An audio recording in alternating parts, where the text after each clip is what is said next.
Hey guys, tonight we begin with the surprisingly busy and occasionally ridiculous life of Paleolithic humans. What did cavemen actually do all day? Turns out, it wasn't just rock smashing and fire discovery montages. So before you get comfortable, take a moment to like the video and subscribe, but only if you genuinely enjoy what I do here.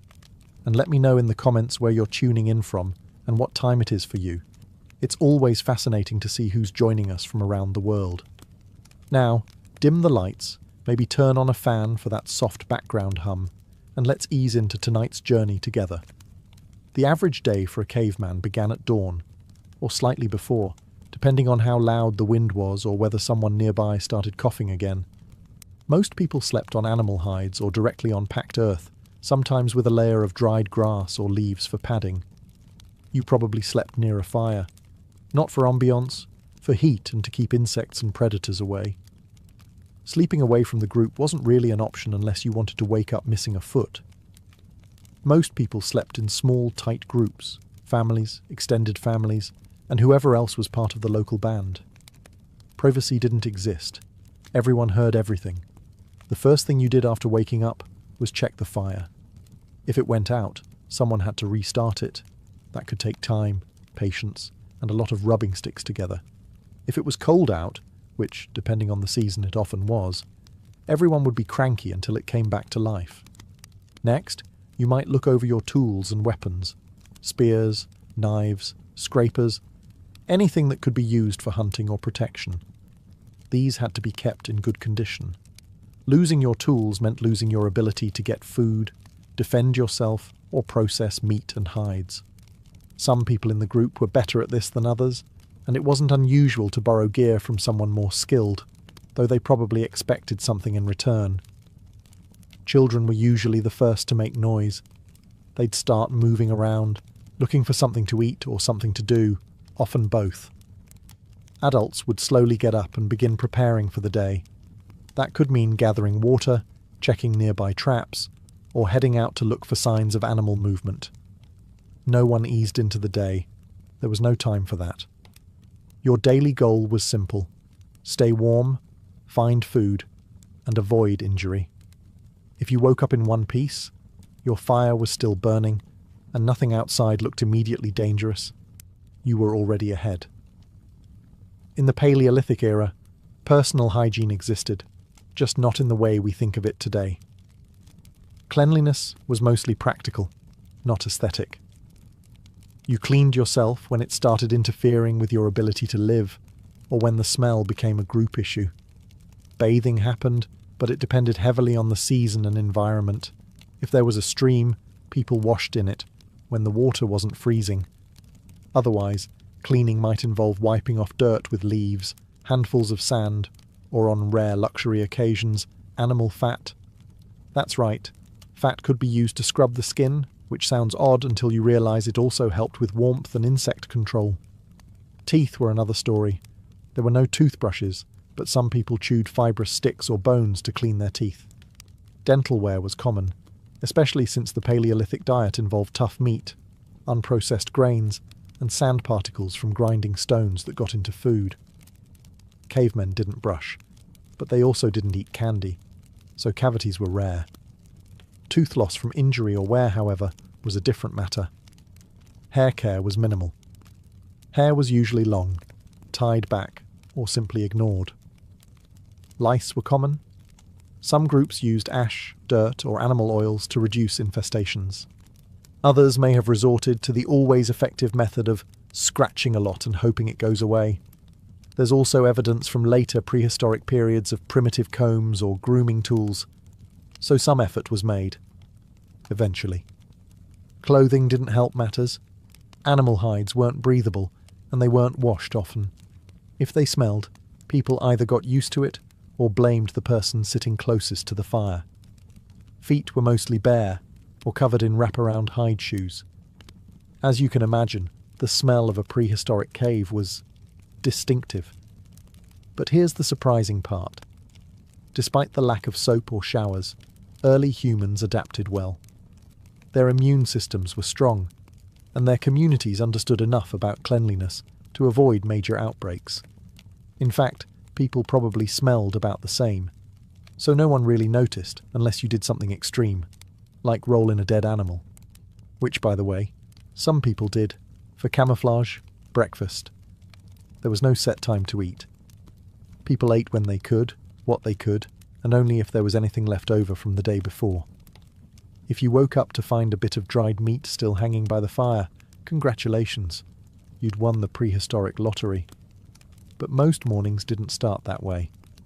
If last night's hunt had failed, or the food was already eaten, or stolen by a raccoon-like creature with ambition, then breakfast meant foraging. This might involve digging for roots, checking nearby berry bushes, or scanning the landscape for edible plants that hadn't already been claimed by animals or children.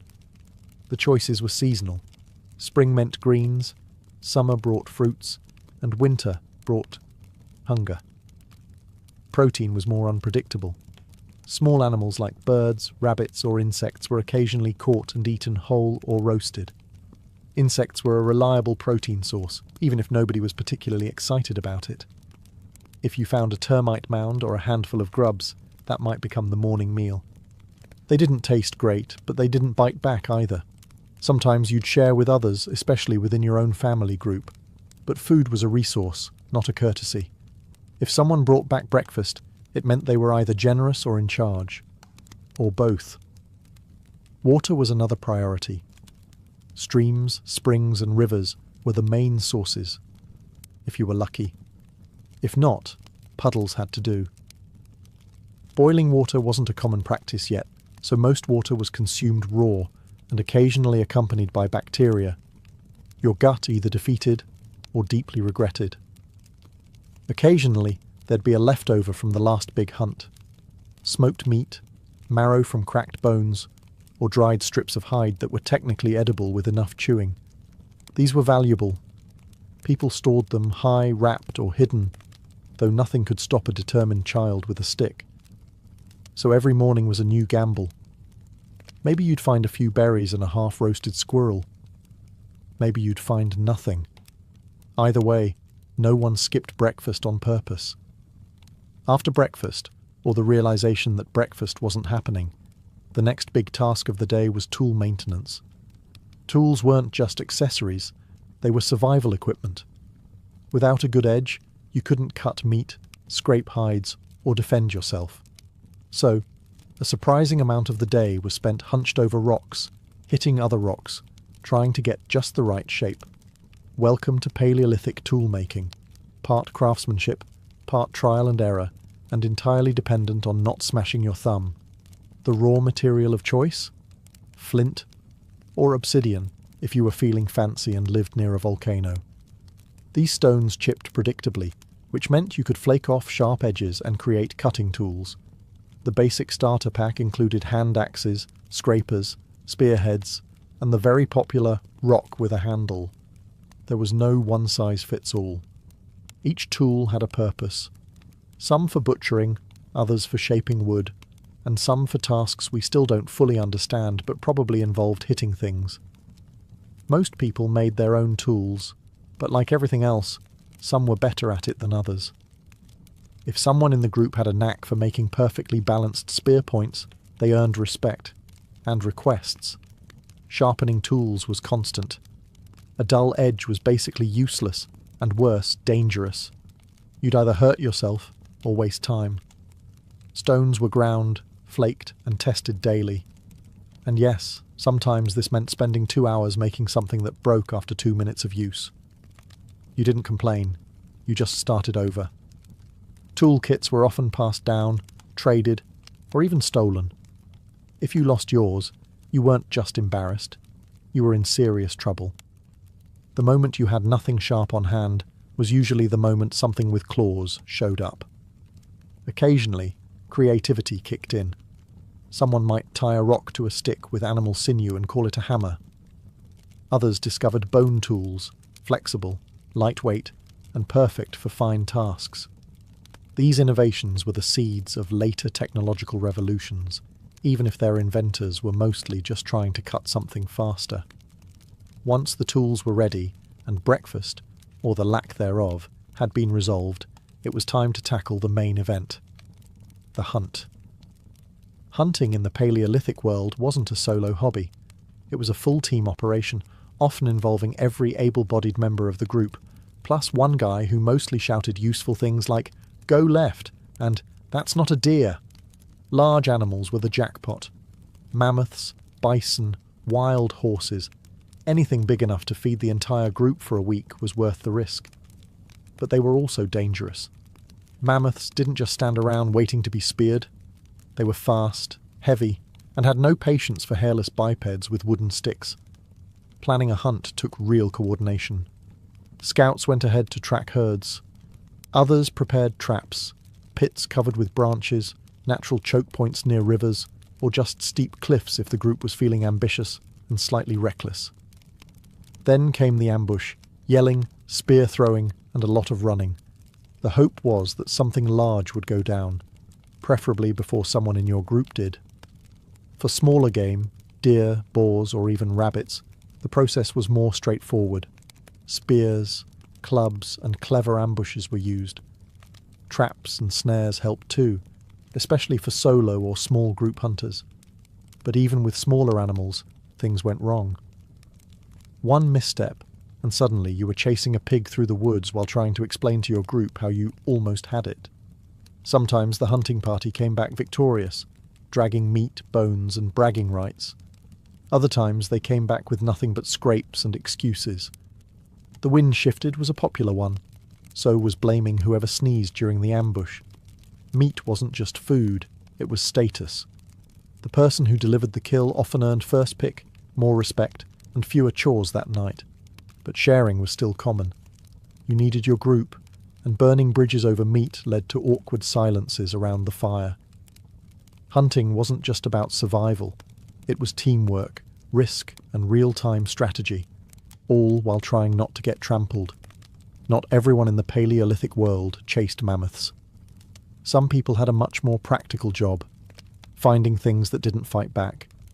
Foraging wasn't as dramatic as hunting, but it was essential, and frankly, more successful most of the time. You didn't always catch a deer, but odds were decent you'd find a berry bush.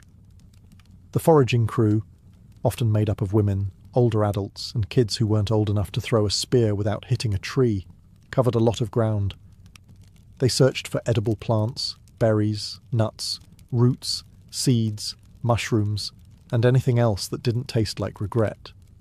Knowing what was safe to eat was a matter of experience, trial and error, and unfortunately, the occasional funeral. Foragers developed strong mental maps of their terrain. They remembered which valleys had tubers, which trees dropped the best nuts, and which plants looked edible but definitely weren't. They passed this knowledge down carefully. Mistaking a good route for a poisonous one could turn your afternoon snack into an emergency. But it wasn't all safe and slow-paced. Sometimes foragers had to deal with wildlife too. Competing with birds, squirrels, or even bears over berries was a very real thing. And stepping into a wasp nest while reaching for honey was a mistake no one made twice, voluntarily. Foraging also meant multitasking. While gathering food, people might also collect firewood, feathers, bark, or herbs for medicine.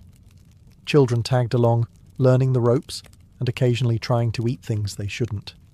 You kept an eye on them, and tried not to lose track of anyone while arguing over whether that mushroom looked weird this time. The food gathered was often more reliable than hunted meat. Plants don't run away, nuts don't stab you, and if you timed it right, a single day's harvest could feed the group for several meals, or at least provide snacks between failed hunts. Foragers were the quiet heroes of the tribe. They weren't dramatic, they didn't show off. But when the hunting party returned empty-handed, it was the gatherers who saved dinner. If there was one thing that made Paleolithic life even remotely manageable, it was fire. Fire cooked your food, kept you warm, scared off predators, and let you see your own feet after sunset. Without it, your odds of survival dropped fast, which is why every group had an unspoken rule: don't let the fire go out. Someone, usually whoever got the short end of the stick that day, was put on fire duty. This meant keeping an eye on the flames, feeding it with wood, and occasionally panicking if the wind shifted or the coals looked too dim. It wasn't glamorous, but it was essential. You could go without breakfast. You could limp through a bad hunt. But if the fire went out? Now that was a group emergency. Starting a fire from scratch wasn't easy. It involved friction-based tools like fire drills or hand-spinning sticks over dry wood. If your hands were cold or your material damp, you could be there all day, hoping a tiny ember showed mercy. This is why many groups tried to keep a single fire going at all times, even when moving camp. In some cases, someone literally carried a glowing coal wrapped in moss or bark to keep the flame alive on the road. This person had one job, and the pressure was very real. Fuel collection was part of the deal too. Dry wood, kindling, animal dung, whatever burned without exploding was fair game. Children often helped, though they sometimes brought back things that looked flammable but absolutely weren't, like wet logs or half-buried mushrooms. Fire maintenance also had a social side. The fire was the centre of camp life. People sat around it, told stories, shared food, and argued about whose turn it was to keep watch. The fire pit was, in a way, the original living room, except if someone fell asleep on duty, it could freeze everyone to death. No one got praise for keeping the fire going. But if it went out, there were no excuses. Just a lot of angry looks and the sentence, "Guess who's making sparks tonight?" Contrary to popular belief, not every prehistoric person lived in a cave. Caves were great if you could find one. Natural shelter, wind protection, and built-in walls. But they weren't always available, especially if other groups or wild animals had already claimed them. So, like any determined human, early people built their own homes. Sort of. Construction in the Paleolithic era wasn't about aesthetics. There were no blueprints, no architects, and certainly no HOA regulations. The main goal was simple: keep the weather out and the people in. If you lived in an area without usable caves, you probably built huts or shelters from wood, bones, mud, grass, and whatever else was lying around. A solid framework of branches or mammoth ribs would be lashed together with animal sinew or vines, then covered with hides, bark, or packed dirt. The result? A lopsided structure that leaked slightly less than standing outside. Building was a group effort. One person held the sticks, another did the tying, and someone stood nearby pretending they knew what they were doing. If it collapsed halfway through, nobody was surprised. You just picked it up and tried again, this time with extra stick. Weather was always a problem. Rain turned dirt floors into mud pits. Wind could rip hide coverings away like nature was trying to redecorate. Snow crushed entire shelters if they weren't reinforced. That's why some groups built seasonal structures. Light summer huts that could be quickly abandoned, and heavier winter shelters for long, miserable stretches of frozen time. Insulation was a luxury. If you were lucky, animal hides covered the walls and floor. If not, you just layered up and complained. The fire stayed in the centre, ideally with a hole in the roof to let smoke out, though it usually let in just as much cold. Furniture? Not really. A rock to sit on, a flat place to nap, and maybe a pile of hides for sleeping. Luxury was a warm corner with no drafts and a roof that didn't drip. And yet, even with limited materials, prehistoric people managed to build homes that worked. They weren't pretty, but they kept you alive, dryish, and occasionally upright during a windstorm. Parenting in the Paleolithic era came with no manuals, no podcasts, and definitely no baby strollers.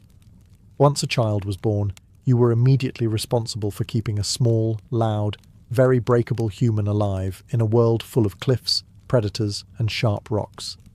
And you had to do it without losing your spear or your sanity. Childbirth itself was a community event. Painful, messy, and risky. If you survived it, congratulations. Now came the next challenge. Keeping your child warm, fed, and from sticking their fingers into the fire out of curiosity. Which they did, frequently. There were no diapers.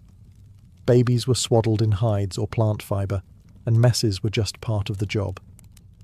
You learned quickly to always set them down on rocks. Easier cleanup. Mothers usually breastfed for years, since there was no baby formula, and chewing meat for a toddler was not considered efficient. Discipline was practical. If a kid wandered too close to a cliff, you didn't give them a time out. You grabbed them by the leg and barked something like, "No fall!" The stakes were high, and safety rules had to be taught fast. Touching fire, chasing wolves, or trying to eat unknown berries were considered teachable moments, ideally before anything exploded, burned, or caused hallucinations. But Paleolithic parenting wasn't all danger. Kids played constantly, with sticks, stones, feathers, bugs, anything that looked remotely interesting. Play was how they learned. A child who liked throwing rocks might one day be the tribe's best hunter. A kid who sat still and watched the elders might become a shaman or healer. No one said, "What do you want to be when you grow up?" You just became something, depending on your survival skills and general luck. Older children helped with chores, gathering kindling, fetching water, chasing birds from drying meat.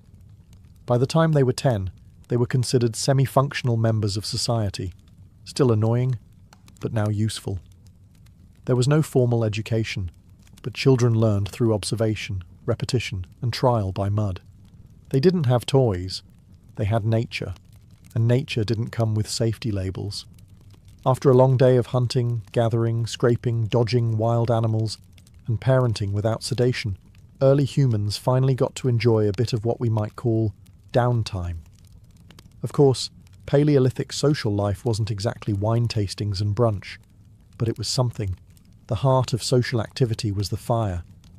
Once the sun dipped low and visibility dropped to "hope you don't trip over a sleeping dog," the group would circle around the flames, not for a party, but because it was the only source of warmth and light that didn't bite. Still, it served as the tribe's gathering point. Everyone came here to eat, talk, and unwind. Evening conversations weren't small talk about the weather. They were storytelling sessions. People shared the day's events, exaggerated hunts, and told tales about spirits, ancestors, or that one time someone fell into the river chasing a fish. Storytelling wasn't just entertainment. It was how knowledge was passed down. What to eat, what to avoid, where the good hunting spots were, all wrapped in stories complete with dramatic grunts and arm-waving. Music and dancing also made appearances, though it wasn't exactly coordinated. Someone would bang two stones together rhythmically, someone else might hum or chant, and suddenly 3 children would start spinning in circles because no one told them not to. Instruments included hollow bones, stretched hide drums, and literally anything that made a vaguely satisfying sound. Bragging was also a big part of social life. If someone had a successful hunt, they would mention it, repeatedly. If they made a sharp tool, they'd casually show it off while pretending not to care. Social status wasn't about wealth, it was about skills. Who could hunt? Who could lead? Who could keep the fire going without burning their own eyebrows off? And flirting? Oh, it happened. There weren't many options, so romantic gestures were often subtle. Sharing food, sitting closer to someone, or not laughing when they misidentified a pile of dung as a rare root. Relationships formed slowly, and usually with the quiet understanding that "you didn't throw a rock at me today" was a good sign. Courtship was subtle, practical, and usually involved more grunting than poetry. Still, early humans managed to figure out how to form partnerships, somehow, despite the complete lack of scented candles or deodorant. The first step in courtship was proximity.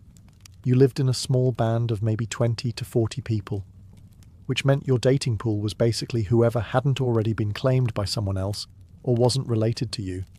Not ideal, but there was no prehistoric version of Tinder, unless you count locking eyes while chewing the same piece of roasted squirrel. Flirting was quiet, and by today's standards, kind of strange. Sharing food was a big deal. If someone gave you the choicest piece of meat or a handful of berries they didn't technically have to part with, that was interest. Helping someone scrape a hide or carry water. Also a green flag. Early romance was based on effort, not eloquence. Appearance mattered, but only up to a point. You weren't judged on your outfit. Everyone wore some variation of fur and dirt. What counted was your ability to survive. A good hunter or skilled forager had a better shot at attracting a mate than someone who sat by the fire all day carving questionable-looking statues. Pair bonds were often long-term, but not always permanent. People stayed together for cooperation, raising children, sharing food, surviving bad winters. If it wasn't working, a quiet separation occurred. No paperwork, just fewer shared tasks, and more awkward silences during group meals. Sexual relationships were probably more flexible than modern assumptions allow. Some anthropologists suggest that early humans were less possessive than later agricultural societies. Group dynamics, survival needs, and mobility often shaped relationship norms more than personal jealousy. And, of course, there were no love songs, just quiet companionship, a shared blanket, and the mutual understanding that neither of you wanted to get eaten alone. It may not have looked romantic, but it worked. Paleolithic couples built families, raised children, and made it through storms, all without once arguing about who forgot to do the dishes, mostly because there were no dishes. Despite the constant need to hunt, gather, and not die, early humans still found time for something uniquely human: art. And while they didn't have galleries, museums, or the phrase "that's very abstract," they did have walls. Big, cold cave walls. And apparently those were just begging for decoration. The earliest known cave paintings date back over 30,000 years, with famous examples found in places like Lascaux and Chauvet in modern-day France. These weren't random doodles. They featured animals like bison, deer, horses, and mammoths, often drawn with surprising accuracy and motion. Some had lines showing movement, others had dots, handprints, or symbols whose meaning we still haven't cracked. What tools did they use? Nothing fancy, just natural pigments like charcoal, ochre, and manganese, crushed minerals mixed with water, fat, or spit. For brushes, they used fingers, sticks, chewed-up ends of plants, or hollow bones to spray pigment across their stenciled hands. Yes, prehistoric people invented airbrushing long before it showed up on motorcycles. Why did they paint? No one knows for sure. Maybe it was storytelling. Maybe spiritual beliefs. Maybe someone just had an eye for composition, and no one told them to stop. Some anthropologists believe the art was connected to hunting rituals, a way to summon success, or pass on knowledge about which animals to chase and which ones to avoid. The artists probably worked by firelight, deep inside caves, in places no one lived, meaning they were making art just to make it. No commercial gain, no Instagram followers, just human expression in the rawest form. Kids likely got in on it too. Some caves include tiny handprints, suggesting that even little ones were taught how to make their mark, literally. And while we'll never know who made the first bison sketch, odds are someone stood behind them, grunting in approval or offering very unhelpful critiques. What's remarkable is that this art lasted. Long after the huts rotted and the fire pits crumbled, those painted animals still gallop across cave walls. Proof that even 30,000 years ago, humans needed more than just food and shelter. They needed to create. Also, maybe they just really liked bison. Getting sick or injured in the Paleolithic era was a bit like rolling dice with the universe. Only the dice were made of bone and had mostly bad sides. There were no hospitals, no antibiotics, and definitely no urgent care. If you broke something, cut yourself, or developed a mysterious rash, the best-case scenario was that your body handled it. The worst-case scenario, well, everyone gathered awkwardly around your fire and hoped it didn't look contagious. Medical care existed, but it was basic. Extremely basic.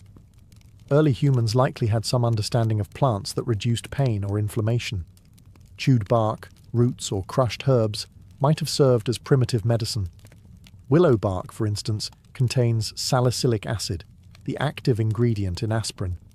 So somewhere out there, a Paleolithic person was the first to discover pain relief by gnawing on a tree. For wounds, treatment often involved cleaning the area with water or antiseptic plants, if known, wrapping it in animal hide or moss, and then watching it closely.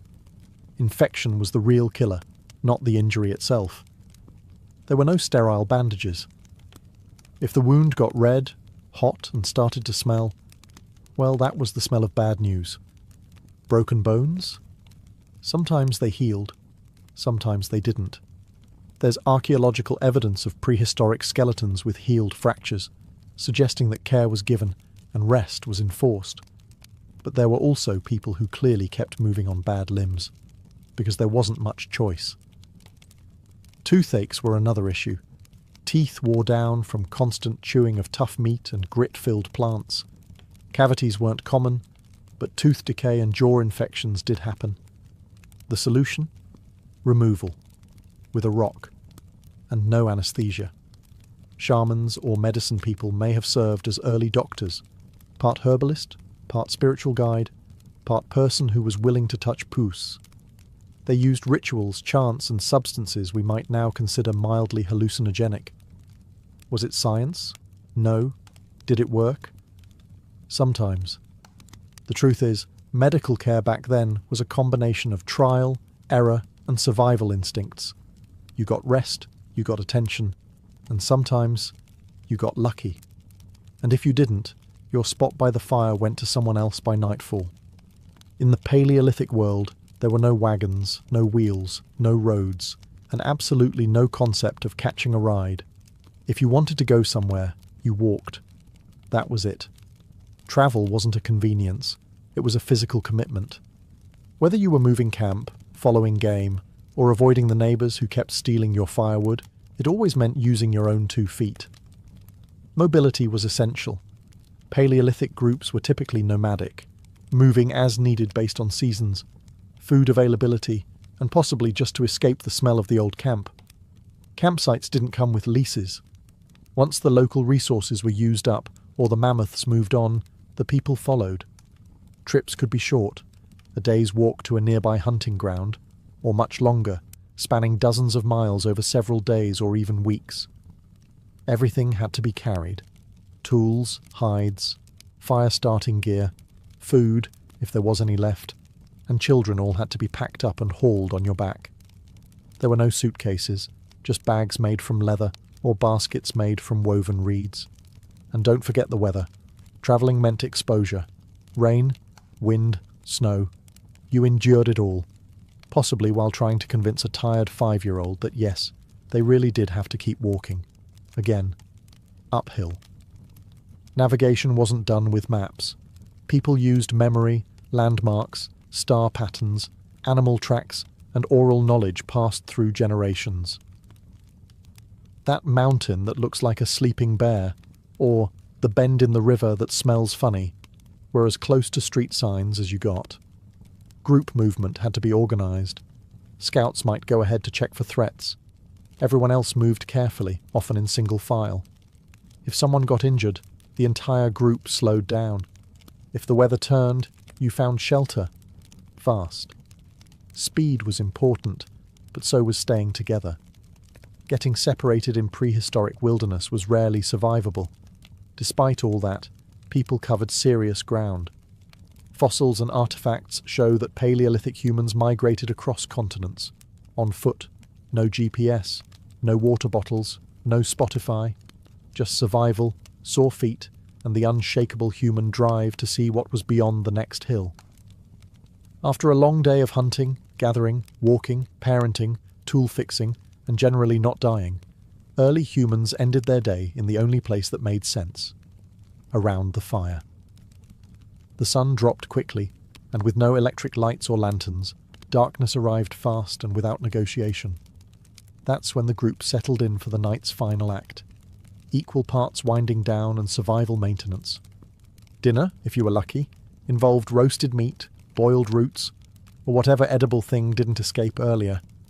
Meals were shared communally, everyone sitting in a loose circle, crouched or cross-legged, eating with hands, bones, or the occasional sharpened stick. There was no formal etiquette, but unspoken rules definitely applied. For example, don't snatch the last bite unless you were the one who speared it. After eating, people talked. Not just survival plans or food logistics. They shared stories, myths, memories, cautionary tales about that one guy who tried to hug a porcupine. Oral storytelling was the Paleolithic version of Netflix, minus buffering. These stories passed down knowledge, entertained kids, and probably exaggerated everyone's hunting skills by at least 30%. Sometimes there was singing, rhythmic, simple chants or calls passed between voices.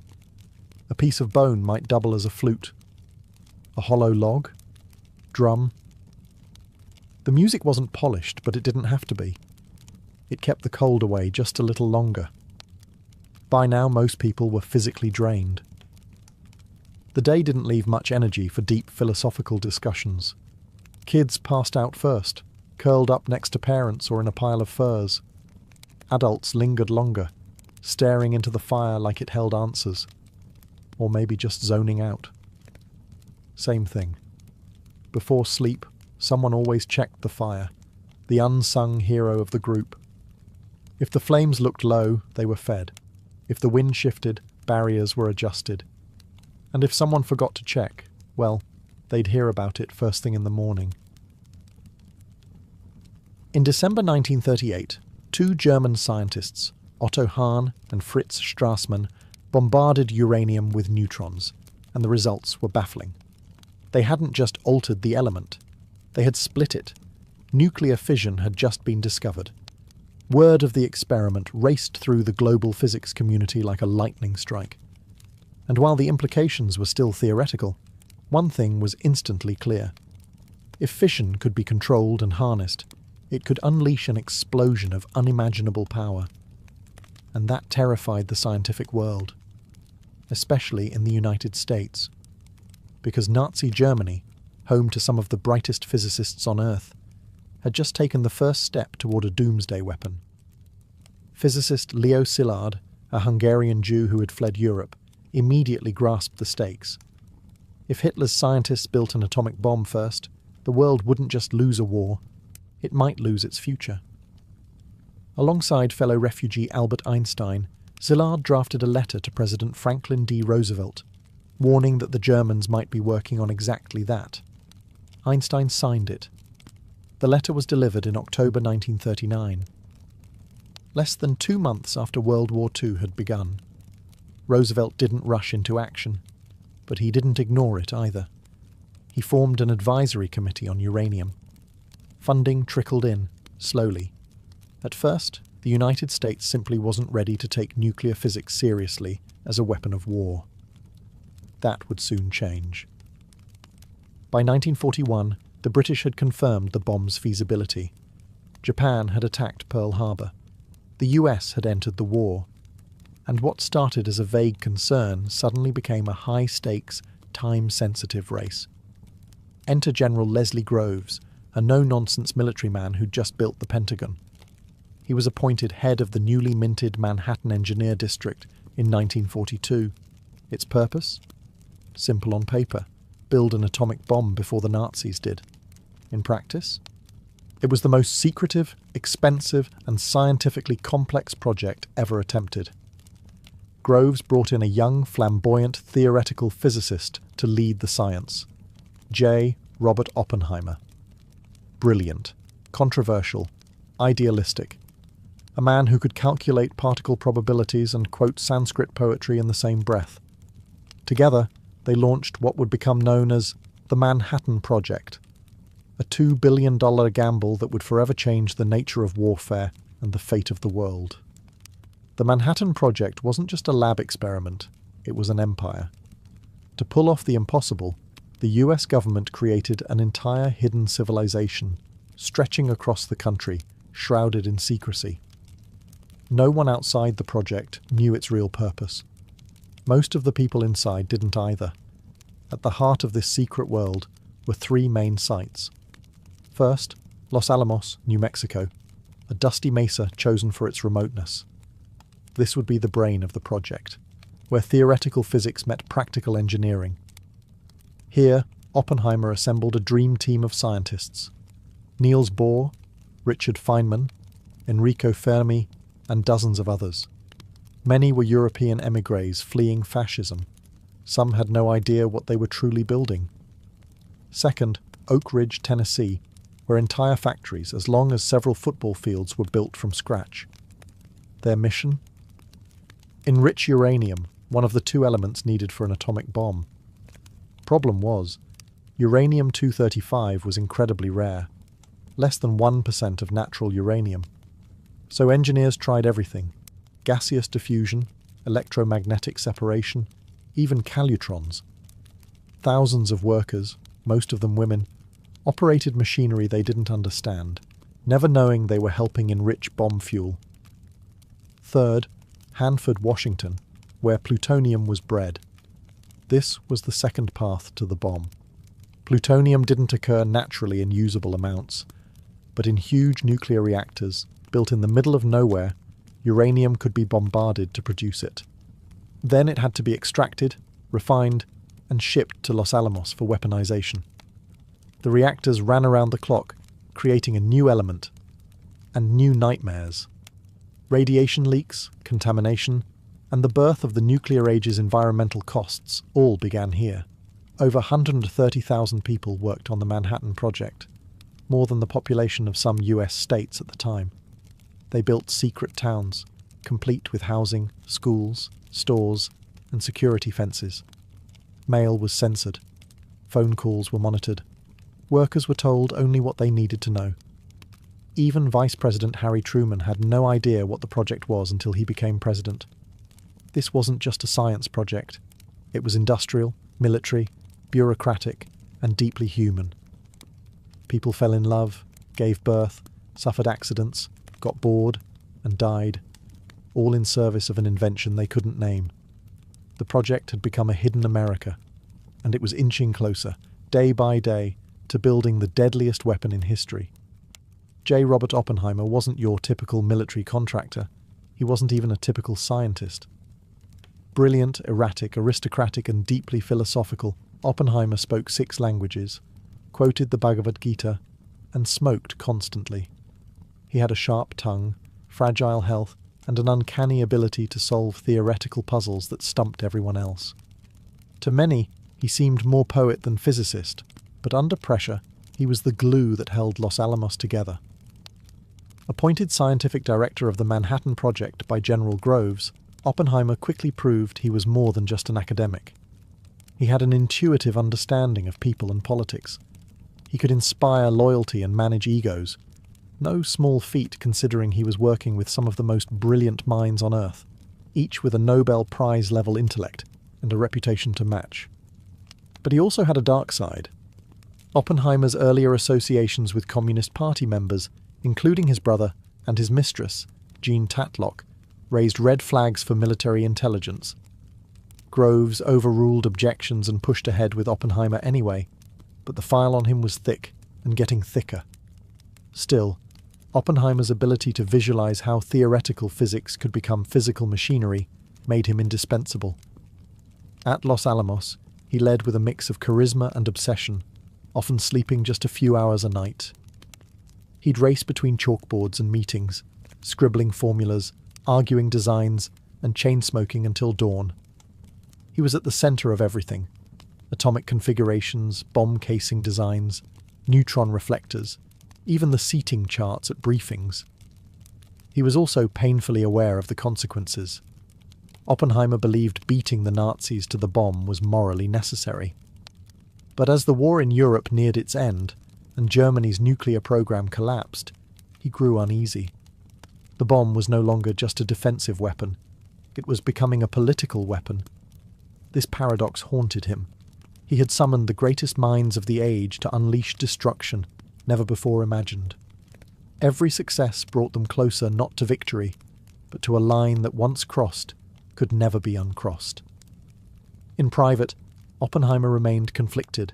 In public, he remained focused. As the team finalized bomb designs, one chilling truth grew clearer. They wouldn't just be changing warfare, they'd be changing the nature of humanity's relationship with power itself.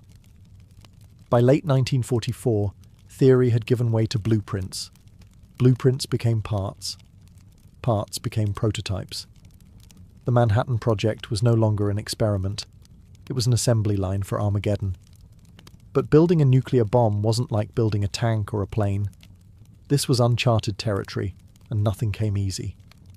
Engineers, machinists, and physicists at Los Alamos were now focused on two types of bombs, each with its own terrifying complexity. The first was the uranium bomb, nicknamed Little Boy. It relied on the principle of a gun-type mechanism. Fire one chunk of uranium-235 into another at high speed, and you get a chain reaction. Simple in concept, horrifying in practice. The enriched uranium came from Oak Ridge, Tennessee, in tiny, hard-earned quantities. Each gram took enormous effort, and they needed over 60 kilograms. Every calculation had to be perfect. There would be no test run. Little Boy would go straight to the battlefield. The second bomb, Fat Man, used plutonium. But plutonium was trickier. A gun-type design wouldn't work. Plutonium would pre-detonate, fizzling out before it reached full power. Instead, they had to develop a completely different method: implosion. This meant precisely timed explosive lenses would compress a plutonium core into a critical mass in microseconds. It was like trying to crush a steel ball evenly from all sides using dynamite, without cracking the shell. To make matters worse, plutonium was toxic, unstable, and newly invented. The scientists worked under extreme secrecy and stress. Accidents happened. In 1945, physicist Harry Daghlian accidentally dropped a tungsten brick into a plutonium core, initiating a critical reaction. He absorbed a lethal dose of radiation and died weeks later. The demon core, as it was called, would kill another scientist, Louis Slotin, months later, in an eerily similar accident. Every step forward carried a cost, physically, mentally, morally. Meanwhile, time was running out. Germany had surrendered, Japan fought on, and Washington wanted results. The scientists at Los Alamos knew what they were making, but not where it would go or who it would kill. Inside the workshops, the final pieces were coming together. Metal casings, precision detonators, nuclear cores. Each component, a marvel of science. Together, they would form humanity's most lethal invention. The only thing left now was to test it. Not in theory, not in simulation. In fire, in desert, in real life. On July 16, 1945, at precisely 5:29 a.m., the New Mexico desert turned into the birthplace of the nuclear age. The test was codenamed Trinity, and it was the first detonation of a nuclear device in human history. The bomb they tested was a plutonium implosion design, the same type as Fat Man. It had never been tested before. Unlike Little Boy, which the scientists believed would work based on simple physics, Fat Man's complex implosion mechanism made it unpredictable. It could fail, it could fizzle, or it could destroy everything around them. Tension ran high. Oppenheimer, Groves, and hundreds of scientists gathered at observation points miles from the detonation site. Many wore welding goggles. Some had sunscreen smeared on their faces, hoping it would protect them from the unknown light that was about to be born. Others took bets on whether the blast would ignite the atmosphere. It sounds absurd now, but back then, they genuinely weren't sure. At the exact moment of detonation, the desert exploded with a flash brighter than the sun. The shockwave knocked people off their feet. The heat could be felt over 10 miles away. A mushroom cloud soared 40,000 feet into the sky. The earth itself seemed to pause. One observer described it as being present at the birth of the world. Another said it felt like the gates of hell had opened. Oppenheimer didn't cheer. He whispered a line from the Bhagavad Gita, "Now I am become death, the destroyer of worlds." The test was a success, a terrifying, undeniable success. It confirmed that the United States now possessed a weapon that could annihilate entire cities in seconds. But it also marked the beginning of a profound moral reckoning. Photographs were taken, measurements recorded. Glass-like sand, now called trinitite, formed at ground zero. But what lingered most wasn't scientific data, it was silence, awe, and the haunting awareness that mankind had crossed a threshold that could never be uncrossed. News of the test was kept tightly sealed. President Truman, then attending the Potsdam Conference in Germany, was informed via a coded message. The baby is born. The war was still raging in the Pacific. Japan had not yet surrendered. And now, the United States held the power of annihilation. The question wasn't if they would use it. It was where and when. Less than a month after the Trinity test, the theoretical horror became a real one. The United States had 2 working bombs and a fateful decision to make. On August 6, 1945, a B-29 bomber named Enola Gay lifted off from Tinian Island. Its payload, Little Boy, the uranium bomb. The target, Hiroshima, a city of military importance, but also full of civilians. At 8:15 a.m., the bomb was released. 43 seconds later, the sky erupted. The explosion leveled 5 square miles of the city. Temperatures reached 7,000 degrees Fahrenheit at the epicenter. Over 70,000 people died instantly, vaporized or crushed. Fires raged. Survivors, burned and blinded, stumbled through a nightmare landscape of twisted steel and ash. In the following weeks, tens of thousands more would die from radiation sickness, injuries, and trauma. The world had never seen destruction like this. And yet, the war continued. Japan's leaders hesitated.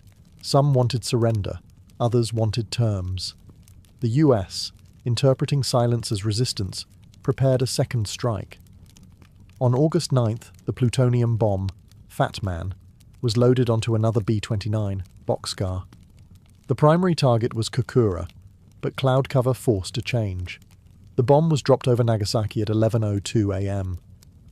The terrain of Nagasaki limited the blast somewhat, but the destruction was still catastrophic. Around 40,000 people died instantly. The blast obliterated factories, homes, temples. Once again, thousands more would succumb in the following days from burns, trauma, and radiation. Within hours, the Japanese cabinet convened in chaos. The emperor himself, Hirohito, intervened. For the first time in history, a Japanese emperor spoke directly to his people, announcing unconditional surrender. The war was over. But the debate had just begun. Did the bombs end the war, or did they usher in something worse?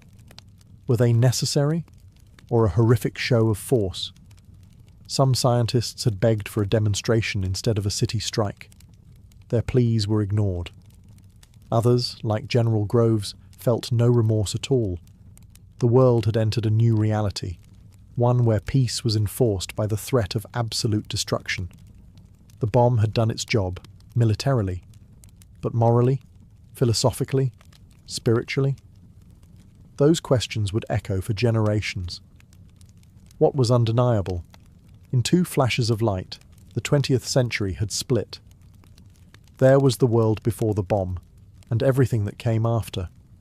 The mushroom clouds had barely settled before the world, and especially those involved, began to wrestle with what had just happened. At Los Alamos, the celebrations were muted. Yes, the bomb had worked. Yes, the war was over. But the scale of devastation stunned even those who had built it. Photos of charred bodies and flattened cities reached the laboratories. Survivors' stories trickled in. Scientists who once poured their genius into making the weapon now stared into an ethical abyss. Many felt they'd unleashed something far bigger than they understood. Oppenheimer, in particular, was shattered. Though once the charismatic heart of the Manhattan Project, he was now a man haunted. In a meeting with President Truman shortly after the war, he reportedly said, "Mr. President, I feel I have blood on my hands." Truman, according to his staff, was disgusted. He later called Oppenheimer a crybaby scientist. But the ethical crisis wasn't confined to one man. Scientists like Leo Szilard and James Frank circulated petitions urging transparency and international control of nuclear weapons. They warned that secrecy and unchecked arsenals would lead to an arms race. Their reports were ignored. Instead, the US tightened control over nuclear research. The Atomic Energy Commission was formed. The Cold War began to simmer, and the Soviets, already aware of the Manhattan Project thanks to extensive espionage, were racing to build a bomb of their own. Meanwhile, many Manhattan Project workers, especially those at Oak Ridge and Hanford, began to learn, often for the first time, what they had been a part of. Some were proud, others were horrified. The public too was split. American newspapers cheered the end of the war. But slowly, images of Hiroshima and Nagasaki began to appear. Questions followed. Could Japan have been forced to surrender another way? Were both bombs necessary? Was this justice or vengeance? And then came the reality of radiation. Survivors of the bombings, hibakusha as they came to be known, suffered burns, cancers, miscarriages, and lifelong stigma. Fallout studies began. The long-term toll wasn't just physical, it was generational. DNA damage, birth defects, psychological trauma. The war had ended, but the consequences were only beginning. The Manhattan Project had achieved its goal, but left behind a legacy of sorrow, secrecy, and ethical confusion that would define the nuclear age. Science had broken through a barrier, but humanity hadn't caught up.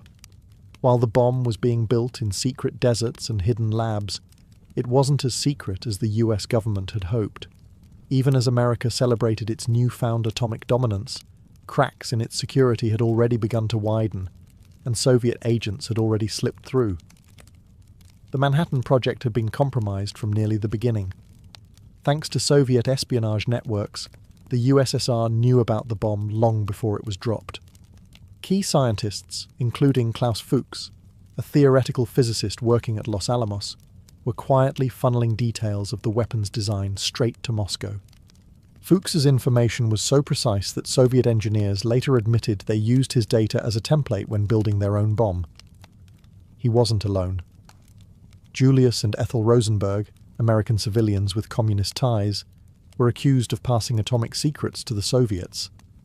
Their eventual trial and execution in 1953 shocked the nation and became one of the most controversial episodes in Cold War history. Whether they were scapegoats or genuine traitors remains debated, but the message was clear. The nuclear genie was out, and no longer in just one country's hands. The Soviet Union detonated its first atomic bomb in 1949, just 4 years after Hiroshima. It was faster than most American officials had expected. The world was now a multi-nuclear landscape, and the arms race was officially on. America's monopoly on ultimate destruction had lasted less than half a decade. What followed was a new kind of warfare, not of bullets, but of brinkmanship. Nations now held weapons that could annihilate cities with a single strike. The logic of conflict shifted. Victory no longer meant who had more troops. It meant who could survive a nuclear first strike or deliver a deadlier one in return. Back in the US, paranoia grew. Loyalty oaths, background checks, HUAC hearings, the Red Scare. Scientists who had once been hailed as national heroes found themselves accused, blacklisted, and interrogated. Oppenheimer himself, the father of the bomb, was stripped of his security clearance in a humiliating hearing that exposed how deeply the political climate had changed. The bomb had won a war, but it had also ignited a new one. Colder, more psychological, and infinitely more dangerous. From the labs of Los Alamos to the gulags of Siberia, a new era had begun, one where silence, suspicion, and surveillance reigned. And the threat of total annihilation would never be far behind. The Manhattan Project ended in 1946, but its impact never did. It reshaped the world, scientifically, militarily, politically, and morally. It was, in many ways, the birth of the modern era. On one hand, the project marked an unprecedented scientific achievement. It proved that theoretical physics could shape global events, that pure research could transform into raw power. The same principles that split atoms would go on to power nuclear energy, guide space exploration, and advance medicine. Nuclear physics became a cornerstone of modern science. On the other hand, it introduced a permanent shadow over humanity. The invention of nuclear weapons didn't just end a war, it redefined peace. For the first time in history, humans had created something that could wipe themselves out entirely. That terrifying possibility has hovered over every international conflict since. The concept of mutually assured destruction became the twisted backbone of Cold War diplomacy. Two superpowers, armed to the teeth, locked in a stalemate where pulling the trigger meant the end of civilization. The Manhattan Project also sparked a global arms race. The US, the Soviet Union, then Britain, France, China, India, Pakistan, Israel, unofficially, and later North Korea, each developed their own bombs. What began as a desperate gamble to stop Nazi Germany became a blueprint for global militarization. And yet, for all its devastation, the bomb has only been used in war twice. That fact alone is both chilling and remarkable. It suggests a paradox. The bomb is the ultimate weapon, and its horror may be the very reason it hasn't been used again. Culturally, the Manhattan Project left scars. In film, literature, and philosophy, it forced a confrontation with the limits of progress. Could science exist without conscience? Could knowledge be separated from responsibility? Figures like Oppenheimer remain icons of that dilemma.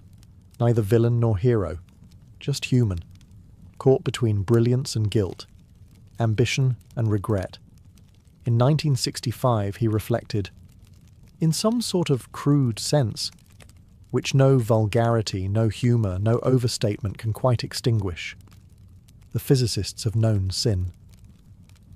Today, the legacy of the Manhattan Project lives on, in weapons stockpiles, in non-proliferation treaties, in climate of deterrence, and in the uneasy peace that nuclear fear enforces. The bomb ended a world war, but it began something else too, a permanent, fragile era, where the fate of the world can hinge on the press of a button. In ancient Mesopotamia, what you wore wasn't just about covering your body. It was about broadcasting your identity. Your class, occupation, gender, and even your closeness to the gods were reflected in your clothing. Fashion here was an elaborate code, and everyone, from priest-kings to slaves, was expected to follow it. The earliest civilizations in Sumer, Akkad, Babylon, and Assyria developed distinct clothing hierarchies. For men, garments ranged from simple skirts made of wool or flax to long, elaborately fringed robes. These robes were symbols of status. The more layers, pleats, and embroidery you had, the more powerful you were perceived to be. Royalty and nobility often favoured cloaks dyed with expensive pigments, deep reds, purples, and indigos extracted from rare minerals and plants. These dyes weren't just visually striking. They were costly to produce, so wearing them shouted wealth and authority. Women's clothing was no less symbolic. Elite women wore finely woven gowns that wrapped diagonally across the body and often left one shoulder bare. Decorative fringes along the hems were a recurring feature. Jewellery was essential. Gold necklaces, lapis lazuli earrings, and carnelian beads were used not only to enhance beauty, but to signify divine favour or aristocratic lineage. Bracelets, anklets, and hairpieces reflected both spiritual beliefs and marital status. Even hairstyles were strategic. Mesopotamian men took pride in their beards, which were curled, oiled, and sometimes crimped into intricate patterns. Beards were not just facial hair. They were a badge of masculinity and wisdom. Women, meanwhile, styled their hair in buns, braids, and elaborate rolls. Wigs were worn by both sexes on ceremonial occasions, or by the upper classes to show refinement. Perfumes and cosmetics added the final layer. Oils scented with myrrh or cedar were commonly used to anoint the skin. Eye makeup, often kohl, was applied not only for beauty, but for protection against evil spirits and the sun's glare. And let's not forget shoes, or the lack thereof.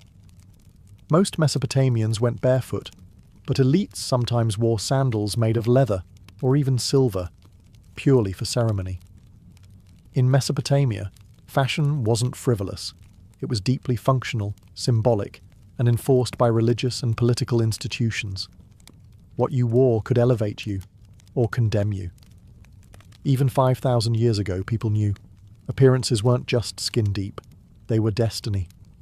In ancient Egypt, fashion served a divine function. What you wore didn't just signal wealth or taste, it reflected your connection to the gods. Clothing was about purity, power, and eternal style. And in a land where life and death were closely intertwined, your wardrobe had to be fit for both this world and the next. Linen was king. Derived from flax, it was the primary fabric for all Egyptians, soft, lightweight, and perfect for the desert heat. But not all linen was equal. The upper class wore finely woven, almost transparent linen that clung to the body in elegant folds. Pharaohs and nobility wore pleated kilts and robes with ornate sashes, often starched and shaped to dramatic effect. The whiter and finer the linen, the more it symbolized purity and favor with the gods. For women, fashion was both sensual and symbolic. Elite women wore sheath dresses, known as calasiris, that were tight-fitting and often supported with shoulder straps. These dresses left little to the imagination, but in Egyptian culture, beauty and fertility were divine virtues. Clothing was designed to highlight the natural form. Modesty, as we know it today, wasn't the goal. Harmony and sacred aesthetics were. Jewelry was more than adornment. It was spiritual armor. Amulets shaped like scarabs, ankhs, and eyes of Horus were common. Gold was the preferred metal of the gods, believed to be incorruptible. Necklaces like the broad collar, or wesek, were worn by both genders and layered with precious stones, turquoise, lapis lazuli, and carnelian. These weren't just pretty, they offered protection and favour from the divine. Wigs were a daily fashion choice for elites. While most Egyptians shaved their heads for hygiene and to ward off lice, wigs, made of human hair or plant fibres, signalled rank and beauty. Some were enormous, intricately braided, and perfumed with cones of scented wax that melted in the heat, releasing fragrance throughout the day. Makeup was essential. Kohl eyeliner wasn't just stylish, it protected the eyes from the sun's glare and was believed to ward off evil spirits. Men and women both wore green malachite eyeshadow and red ochre lip stain. Looking good was serious business, because the gods were always watching. From pyramid workers to priests to queens, what you wore in Egypt wasn't just a fashion choice, it was a sacred statement about your status, your soul, and your journey into eternity. At first glance, ancient Greek fashion might seem simple, flowing fabrics, minimal seams, and clean lines. But look closer, and you'll see a world coded with identity, status, and civic values. In Greece, especially during the classical period, clothing wasn't about extravagance.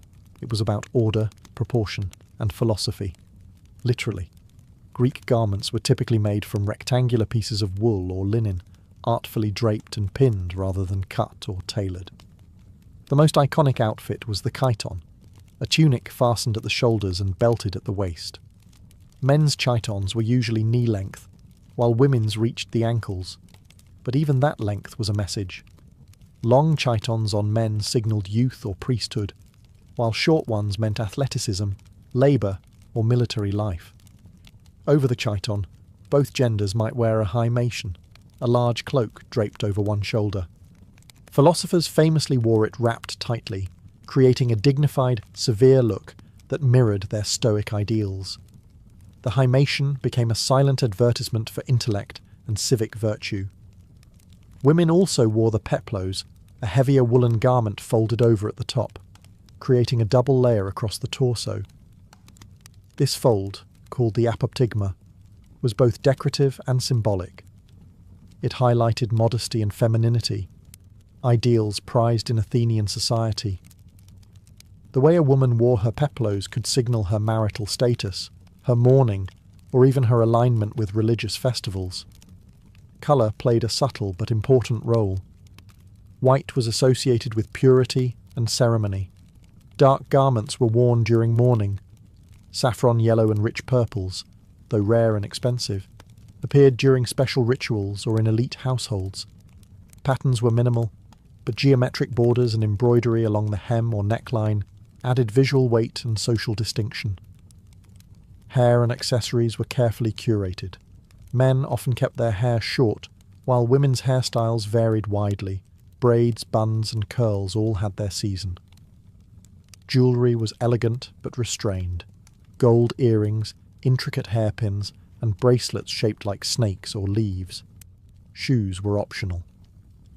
Many Greeks went barefoot at home or during ritual events. When they did wear footwear, it was typically simple leather sandals or soft boots. Form met function. Greek fashion was elegance through discipline. In a society obsessed with balance and virtue, the drape of a tunic or the tie of a sash wasn't just aesthetic. It was a reflection of how one lived, thought, and contributed to the polis. If the Greeks used fashion to express ideals, the Romans used it to display dominance. Roman clothing was bold, regulated, and highly symbolic, designed to reflect the empire's strict social hierarchy and its love for spectacle and control. What you wore in Rome wasn't just a personal choice, it was often a legal requirement. The most iconic Roman garment was the toga, and it wasn't for comfort. Reserved for Roman male citizens only, especially the elite, the toga was a massive semicircular woolen cloth draped intricately over the body. It required practice, or a personal slave, to wear properly. The colour, size, and decorative stripe of your toga immediately signalled your status. A toga virilis, plain and white, was worn by adult male citizens. A toga praetexta with a purple border was for magistrates and high-ranking boys. The fully purple toga picta, embellished with gold, was reserved for generals in triumphal processions and, eventually, emperors. To wear the wrong toga could result in public disgrace, or worse. Underneath, men wore a tunica, a simpler knee-length garment belted at the waist. Slaves wore rough, undyed tunics. Freedmen might wear striped versions to distinguish their new, albeit limited, status. Senators had a purple stripe called a latus clavus down the front. Fashion in Rome wasn't about individualism, it was about knowing your place. Roman women, meanwhile, wore the stola, a long flowing dress often paired with the palla, a shawl that could cover the head in public. Respectable matrons wore distinct stolae as a badge of their chastity and virtue. Prostitutes, by contrast, were banned from wearing them, a literal fashion divide between dignity and disgrace. Jewellery was abundant, especially among women. Rings, necklaces, fibulae, brooches, and earrings were not just decorations. They were currency, status markers, and political gifts. Wealthy women wore elaborate hairstyles, often piled high with curls, braids, and pins, a fashion that required both a mirror and several servants. Footwear ranged from simple sandals to leather boots dyed red, green, or black. Senators even had their own shoe style, the calceus, marked by a black leather finish and laces across the ankle. In Rome, clothing was law, art, and propaganda rolled into one. To be dressed appropriately was to embody Rome's values: discipline, hierarchy, conquest, and civic pride. A toga wasn't just cloth. It was the Roman Republic, draped in wool. In the Achaemenid Persian Empire, fashion was nothing short of regal theatre. From Darius the Great to Xerxes, Persian rulers dressed not merely to impress, but to intimidate. To see a Persian nobleman walk into a room was to witness a human jewel box, shimmering in embroidered silks, gold ornaments, and divine iconography. Clothing here was about power, but also about cosmology. Unlike the more minimalist Greeks, Persians embraced vivid colours and luxurious textures. Silk, which reached Persia via early trade routes, was reserved for the elite. Embroidery was everything. Tunics and robes were heavily decorated with gold thread, mythical animal motifs, and elaborate patterns symbolising fertility, protection, and divine favour. The more detailed your garment, the higher your position, and the closer your aura was to the king. Men typically wore long-sleeved tunics with trousers underneath, innovative for the time. Unlike other ancient societies where robes dominated, Persians adopted fitted pants for both practicality and fashion. It was revolutionary, and would later influence Greek, Roman, and even medieval dress. A wide, ornate belt often cinched the tunic at the waist, while layered cloaks draped across the shoulders added weight and formality. Women's fashion was equally refined, though more modest by design. Long dresses with fitted bodices and multiple layers of fabric were common, along with wide sleeves and veils. Jewellery was abundant: gold necklaces, gemstone bracelets, and intricately carved rings. Perfume and cosmetics also featured heavily. Women wore rouge, kohl eyeliner, and scented oils stored in elegant alabaster jars. Headgear was critical. The tiara, or kidaris, a tall, pointed headdress, often decorated with pearls or embroidery, was a signature of Persian royalty. Even lower-ranked courtiers wore embroidered caps or turbans as a sign of affiliation and loyalty to the king. The more elaborate your headgear, the closer you were to the throne. Colours had meaning too. Deep blues and purples were reserved for royalty and high nobility. White represented purity and was often worn by priests during sacred rituals. Red and gold were symbols of fire, the sacred element of Zoroastrianism, Persia's dominant faith. Persian fashion was never accidental. Every fold, every gem, every stitched griffin or lion carried a message. The cosmos is ordered, the king is divine, and you, based on your clothes, better know your place in it. In ancient India, fashion was an art form tied intimately to religion, climate, and cosmic balance. From the Vedic period through the Maurya and Gupta empires, Indian clothing reflected a deep philosophical worldview, where texture, colour, and drapery were not just aesthetic, but sacred. The cornerstone of ancient Indian fashion was unstitched cloth. Instead of tailoring, garments were wrapped, folded, and draped in a variety of regional and symbolic styles. This wasn't a shortcut, it was a principle.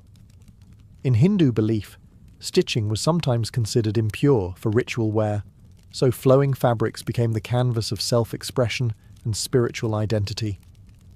For men, the most common garment was the dhoti, a rectangular piece of cloth, often white or saffron, wrapped around the waist and tied in a knot. It could be formal or casual, and the style of folding differed by region and caste. Priests, for example, wore it in specific ritual folds that aligned with religious ceremonies. Women wore the sari, still famous today, but in ancient times it looked quite different. It was usually a single piece of cloth up to 9 yards long, wrapped around the waist with one end, the palu draped over the shoulder or head. It left the midriff bare, not as a fashion statement, but as a gesture of fertility and cosmic openness. In many temples, goddesses were adorned in this exact style, reflecting the sacred femininity of the land. The choli, the blouse worn under a sari, emerged later in history. In earlier periods, upper body coverings varied greatly depending on social norms and climate. In some areas, especially in southern India, women wore the sari without a blouse at all, while in colder regions, shawls and veils were added. Textiles were India's pride. Cotton was first cultivated here, and Indian weavers mastered techniques like block printing, resist dyeing, and fine spinning. The muslin of Bengal was so delicate it was called woven air. Silk, too, was a staple of royal and sacred attire, especially in Buddhist and Jain traditions. Jewellery was worn by all classes: necklaces, bangles, anklets, nose rings. Each piece had astrological, spiritual, or marital meaning. Even children wore talismans to ward off evil. In ancient India, fashion was not bound by fast-changing trends. It was a living philosophy, soft, unstitched, layered in meaning, and always attuned to the divine. In ancient China, fashion was far more than decoration. It was a living system of ethics, cosmology, and imperial order. Whether during the Shang, Zhou, or Han dynasties, what you wore was a reflection of your social role, your harmony with the universe, and your relationship to the emperor. the most iconic garment in early Chinese history was the hanfu, a flowing robe with wide sleeves, a crossed collar, and a sash at the waist. It wasn't just a fashion staple. It was a visual embodiment of Confucian ideals. Modesty, structure, and respect for hierarchy were sewn into every pleat. Men and women alike wore hanfu, but the details — colour, fabric, trim, and length — differed dramatically based on class, age, and occasion. Colours were strictly regulated. Under the Zhou dynasty, colour codes were established to align with the five elements philosophy: yellow for earth, centre; red for fire, south; blue-green for wood, east; white for metal, west; and black for water, north. Yellow was especially sacred, reserved for the emperor alone. To wear it as a commoner was a direct insult to the throne. Layering was key. Nobles and scholars wore multiple robes atop one another, not just for warmth or beauty, but as a symbol of refinement. The more layers, the more elevated your rank. Peasants, by contrast, wore simple tunics made of hemp or coarse wool, belted at the waist, with trousers or leggings. Silk was strictly the domain of the upper class, until its production expanded centuries later. Women's attire varied, but generally echoed the hanfu silhouette, with added sashes, flowing skirts, and elaborate hairpins. Hair was always styled with care, long and pinned up, often with jade combs, gold ornaments, or floral motifs. The higher and more intricate the hairstyle, the greater the refinement. Hair left loose in public was considered improper for women past childhood. Accessories were laden with meaning. Jade, in particular, was seen as the stone of immortality and virtue. Pendants carved with dragons, phoenixes, or clouds symbolized blessings and moral strength. Even shoes had codes. Pointed tips or elevated soles distinguished the refined from the rustic. In ancient China, fashion was harmony in fabric form. It reflected the natural order, expressed human dignity, and upheld the invisible scaffolding of the empire. To dress properly wasn't just courteous. It was a civic and spiritual duty. To Romanize, the fashion of Celtic and Germanic tribes was wild, impractical, and savage. But to the people who wore it, their clothing wasn't just practical. It was powerfully expressive. Tribal dress reflected warrior culture, kinship, spiritual belief, and a love for bold identity. Where Mediterranean fashion emphasized order and hierarchy, the so-called barbarians leaned into individuality and flair. Let's start with the Celts. Spread across Gaul, the British Isles, and parts of Central Europe, Celtic men and women wore brightly coloured woolen garments, often dyed with natural pigments from plants and minerals. Patterns were a big deal. Plaids and checks weren't just decorative, they were tribal identifiers. Each region or clan had its preferred style, centuries before Scotland's tartan system developed. Men typically wore long-sleeved tunics, belted at the waist, with trousers known as bracca, a radical departure from the robe-based attire of Rome or Greece. These trousers were warm, flexible, and ideal for horseback riding and combat. Warriors often went shirtless into battle, covered in tattoos or blue war paint made from woad, a nod to both intimidation and sacred ritual. Celtic women wore layered dresses or skirts with shawls or cloaks fastened by elaborate brooches, called fibulae. Jewellery was worn in abundance. Thick neck rings called torques, bangles, spiral earrings, and amber beads. These items weren't just for show. They marked wealth, tribal role, and sometimes even mystical protection. Hair was another statement. Both men and women braided or coiled their hair, sometimes bleaching it with lime for dramatic effect. Long, styled moustaches and beards were favoured by men, especially among warriors and chieftains.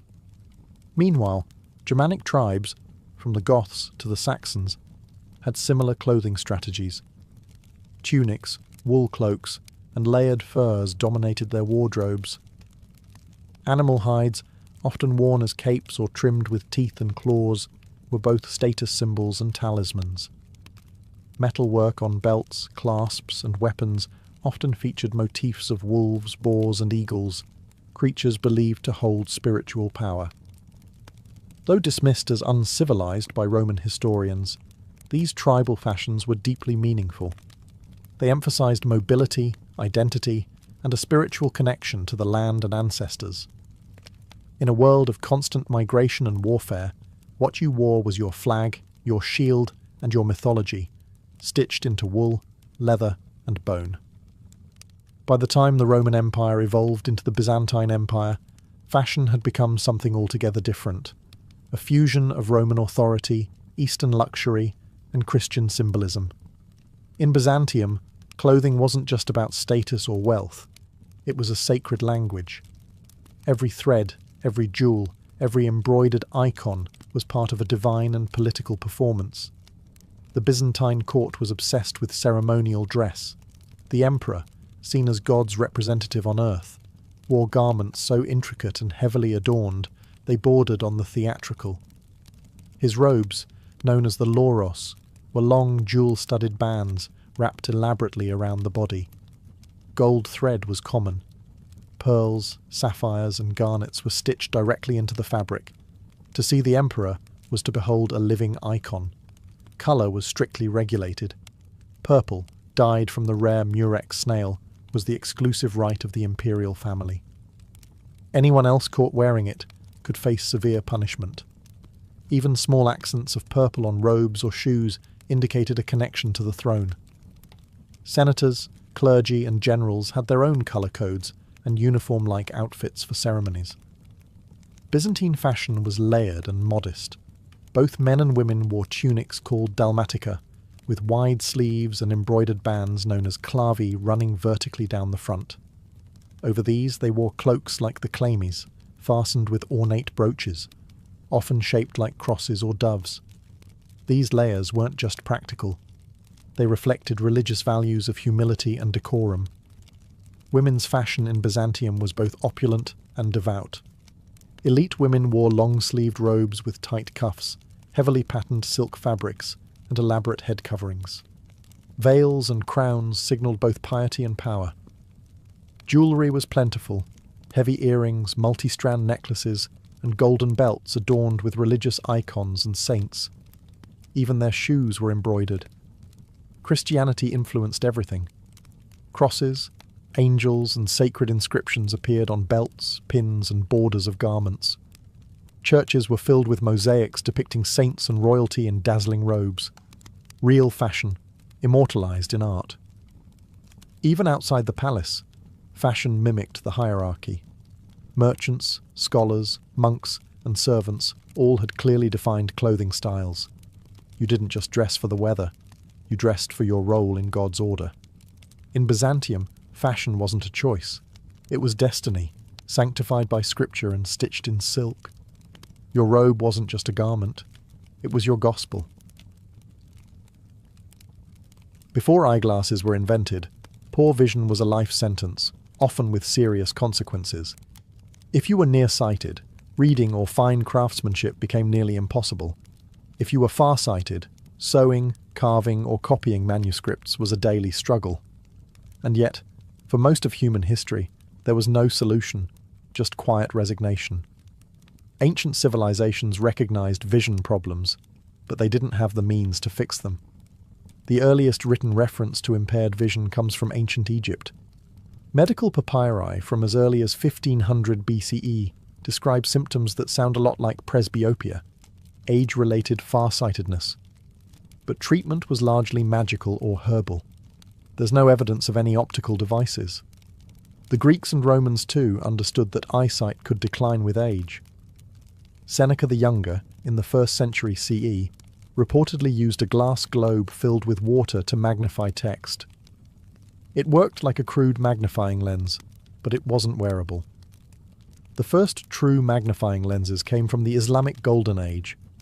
Scholars in Baghdad and Cairo were experimenting with optics as early as the 9th century. The mathematician Alhazen, also known as Ibn al-Haytham, wrote the Book of Optics in the 11th century, laying the groundwork for the science of vision. He described how light enters the eye and how lenses could bend it. But again, there's no record of wearable lenses. Instead, ancient and medieval readers used what were known as reading stones. polished hemispheres of glass or crystal, placed directly over the text to enlarge it. These tools date back to around the 10th or 11th century in Europe and the Middle East. They were useful, but clunky. You had to press them against the page, and they only helped with one line at a time. The true revolution came in the late 13th century, in northern Italy, likely in the artisan hubs of Pisa or Venice. It was here that craftsmen began producing the first wearable eyeglasses, turning magnifying lenses from stationary tools into something portable and transformative. These early glasses weren't stylish, but they were revolutionary. For the first time in human history, failing eyesight didn't mean the end of a scholar's or artisan's career. The earliest eyeglasses were convex lenses designed to help with presbyopia, age-related farsightedness, which makes reading up close difficult. These were not mass-produced. Each pair was handcrafted by skilled glassmakers and mounted in simple frames made of wood, bone, leather, or metal. There were no temples. These lenses were balanced on the nose or pinched together, sometimes held by hand. The earliest written reference comes from 1306, when a Dominican friar named Giordano da Pisa famously told his congregation that it is not yet 20 years since there was found the art of making eyeglasses, so that one can read and do fine work. That places the invention somewhere around the 1280s. Venetian glassmakers, already masters of fine crystal, played a key role. Their work in Murano, an island dedicated to glassmaking, led to clearer, more uniform lenses. It wasn't long before eyeglasses became a quiet but vital tool for monks, copyists, and aging scholars. These early spectacles weren't personalised. There were no eye exams. Buyers simply tested out lenses to see which one helped the most. The concept of nearsightedness, myopia, wasn't fully understood yet, so lenses for distance vision wouldn't appear for another few centuries. Still, the cultural impact was enormous. In a society that valued literacy, learning, and religious scholarship, eyeglasses gave older individuals a second life. Monks could continue copying texts. Doctors could read anatomical diagrams. Artists could keep painting intricate details. Aging no longer meant fading into uselessness. The invention spread rapidly across Europe, mostly among clergy and the educated elite. Glasses were expensive, and illiteracy was still widespread, so their use was limited. But word of their utility travelled quickly. By the early 14th century, eyeglasses had reached Germany, France, and England. A simple tool, 2 lenses in a frame, had changed the course of human productivity. For the first time, vision loss was not a final chapter. It was a problem with a solution. As the 14th and 15th centuries rolled on, eyeglasses moved beyond monasteries and into the bustling hands of Europe's growing middle class. The invention of spectacles coincided with the rise of literacy, trade, and urban life. And with it, eyeglasses evolved from obscure scholarly tools to everyday commercial goods, accessible, portable, and increasingly practical. Thanks to the rise of towns and guilds, more people were learning to read, merchants, artisans, and bureaucrats among them. Reading contracts, ledgers, and inventories required good close-up vision. Presbyopia, still the most common visual issue addressed by spectacles, no longer sidelined older professionals. In a world driven by writing and math, eyeglasses became a silent partner in economic expansion. By the 15th century, eyeglasses were being sold by peddlers, apothecaries, and even street vendors. These were rudimentary models, simple convex lenses mounted in wire or horn frames, held in place by pinching the nose or tying cords around the head. They weren't comfortable, but they worked. For many, it was the first time their world came into clear focus in decades. In 1450, Johannes Gutenberg's printing press changed everything. Suddenly, books could be produced by the hundreds, and later, by the thousands. As printed material flooded Europe, the demand for eyeglasses surged. Literacy rates crept upward, and with them, the need for vision correction. Glasses became more than a scholarly aid. They became tools for the new information age. eyeglass manufacturing began to specialize. In Nuremberg, Germany, spectacle makers formed one of the first dedicated guilds by the late 15th century. Venice and Florence also became centres of lens production, combining advances in glass clarity with craftsmanship in frame-making. These early opticians didn't conduct eye exams, but they developed a range of lenses with differing strengths. Buyers would simply try out lenses at market stalls to find one that suited their needs. The role of glasses in social perception also began to shift. At first, spectacles were a symbol of learning and age.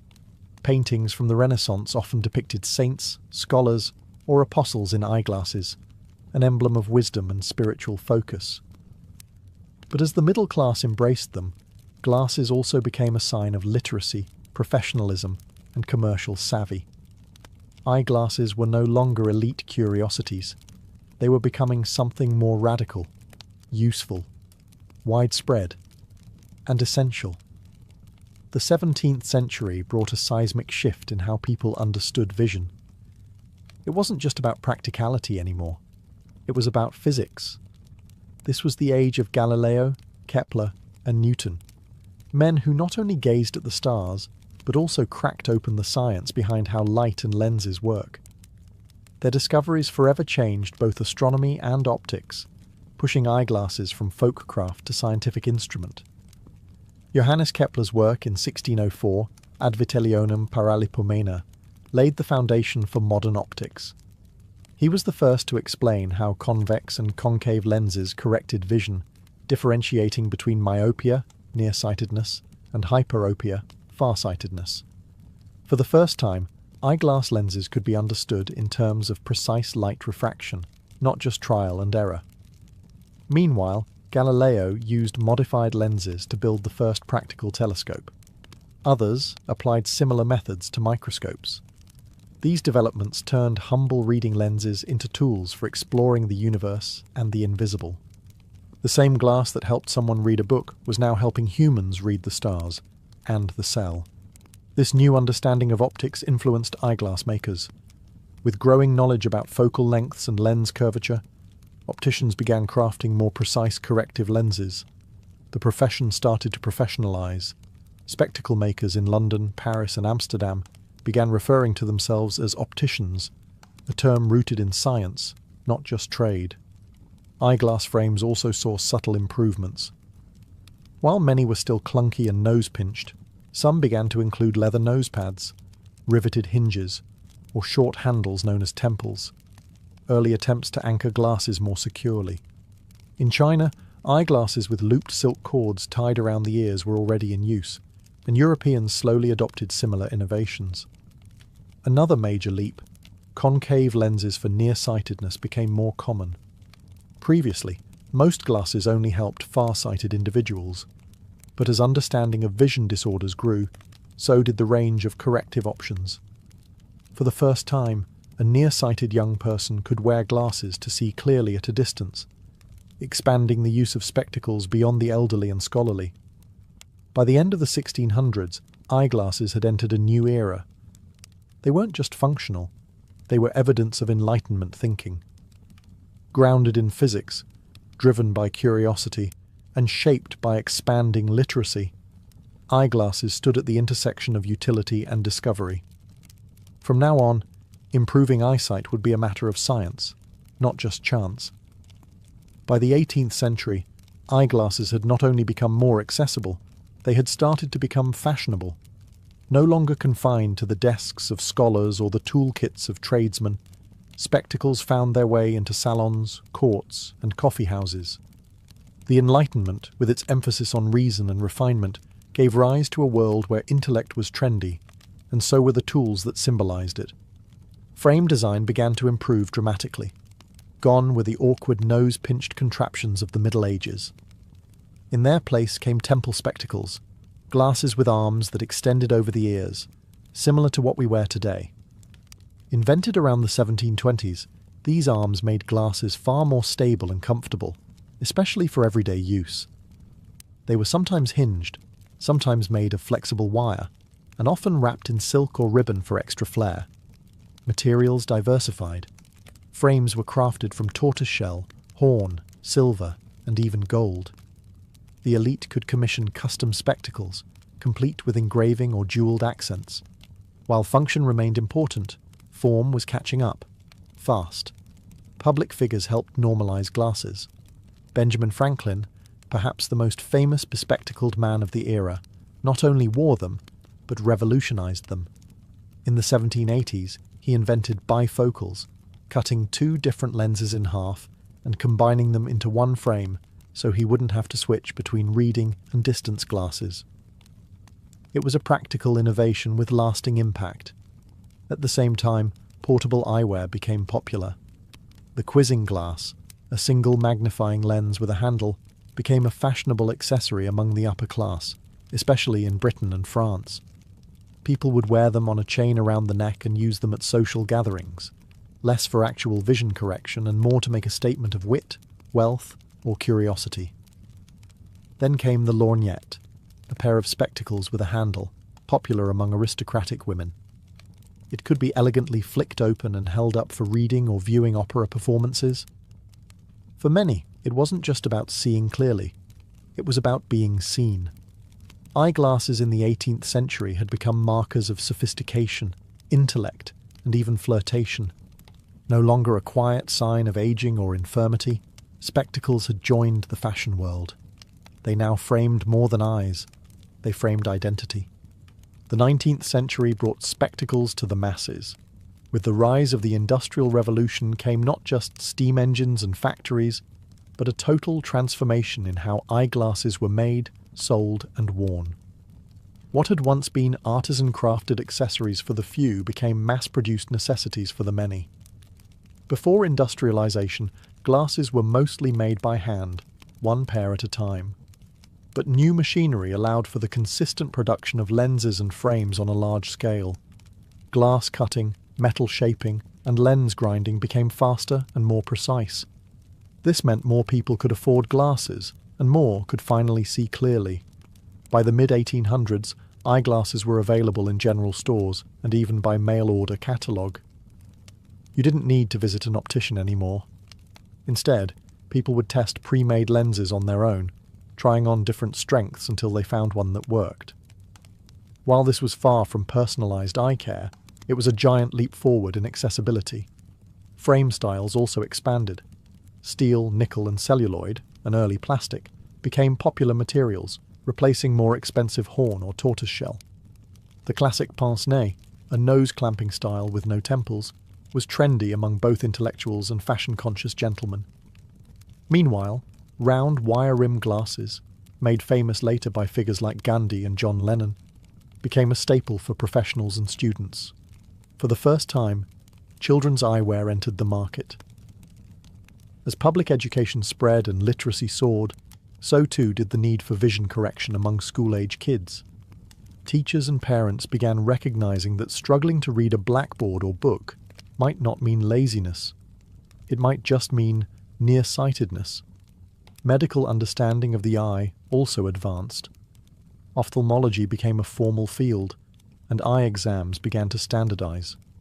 In 1862, German ophthalmologist Hermann Snellen created the Snellen chart, the familiar wall chart with rows of shrinking letters, revolutionizing how vision was measured. Meanwhile, glasses became more acceptable in public. In earlier centuries, many hid their need for spectacles out of embarrassment. But in the 19th century, wearing glasses became a sign of seriousness, education, and rising middle-class respectability. Glasses were practical, but also professional. By the dawn of the 20th century, the world was clearer than it had ever been. Glasses were everywhere, in classrooms, factories, courtrooms, and newspapers. Sight had become industrialized, and vision, for the first time in history, was mass-marketed. As the 20th century dawned, eyeglasses were no longer just corrective tools. They were a cultural force. This was the century where vision met identity, where fashion collided with science, and where spectacles became as personal as fingerprints. It was also the beginning of a technological arms race in optics, one that would define modern eye care. In the early 1900s, wire rim glasses remained popular, especially for intellectuals and professionals. But mass production continued to evolve, and with it came new styles, shapes, and materials. By the 1920s and 1930s, celluloid and other plastics allowed for bolder frames, giving rise to more expressive eyewear. Thick black rims became associated with confidence and authority. Eyeglasses were no longer something to hide, they were something to show off. Hollywood played a pivotal role. Actors like Harold Lloyd, who wore round, horn-rimmed glasses, made spectacles part of his signature look. Later, stars like Marilyn Monroe, James Dean, and Audrey Hepburn wore glasses both on and off screen, glasses that emphasized their personality, not their impairments.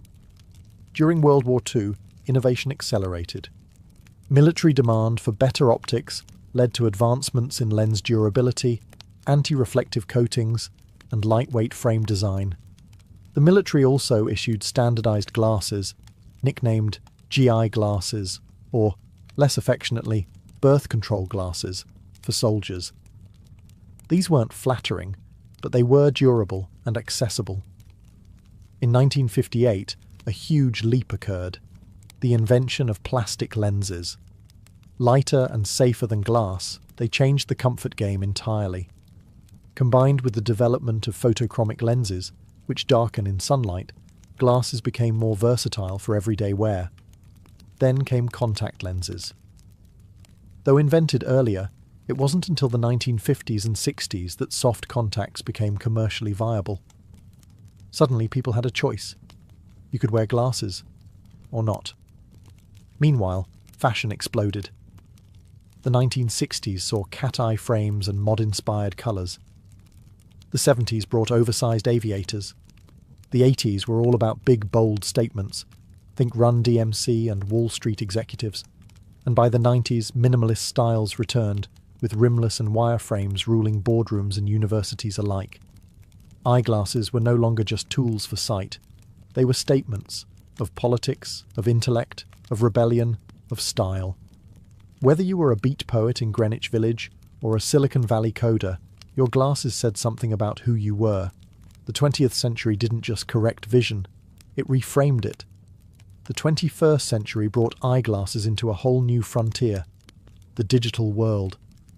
As screens became our constant companions, on our desks, in our pockets, even on our wrists, our eyes began to pay the price. And so, eyewear had to evolve once again. From medical marvel to fashion staple to high-tech necessity, glasses became smarter, lighter, and more personalized than ever before. One of the most significant developments has been the rise of digital lens crafting. Unlike earlier eras where lenses were molded from preset prescriptions, modern glasses are now shaped with computer-guided precision. This allows for customized lenses tailored to your exact eye measurements, head tilt, reading distance, and more. Progressive lenses, which offer a seamless blend between near, middle, and far vision, have improved dramatically, eliminating the dizzying distortions that plagued early designs. Another innovation? Blue light blocking technology. As people began spending 8, 10, or even 12 hours a day staring at screens, reports of digital eye strain skyrocketed. Dry eyes, headaches, blurred vision, these became the new normal. Lens companies responded by developing coatings that filter out high-energy blue light, reducing fatigue and improving sleep for some users. Whether or not the science is conclusive, demand has soared. Frame technology also leapt forward. Ultralight materials like titanium, memory metal, and carbon fiber made glasses more durable and comfortable. Some frames are now so thin and feather-light, wearers forget they're even on. Others integrate flexible hinges, hypoallergenic coatings, and modular designs for personalization.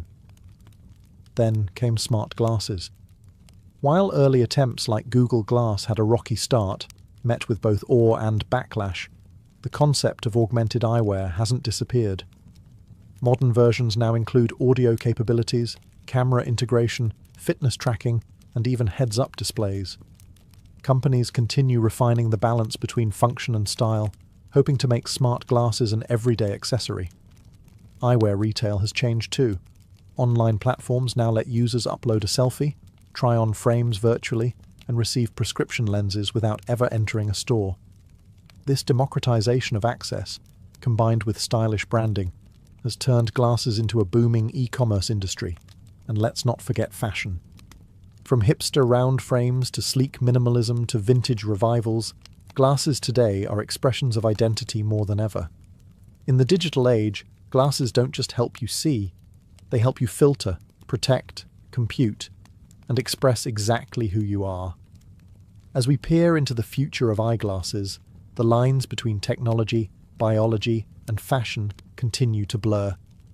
We're now entering an era where correcting vision is just the beginning, where glasses might enhance human ability, serve as wearable computers, or eventually disappear altogether.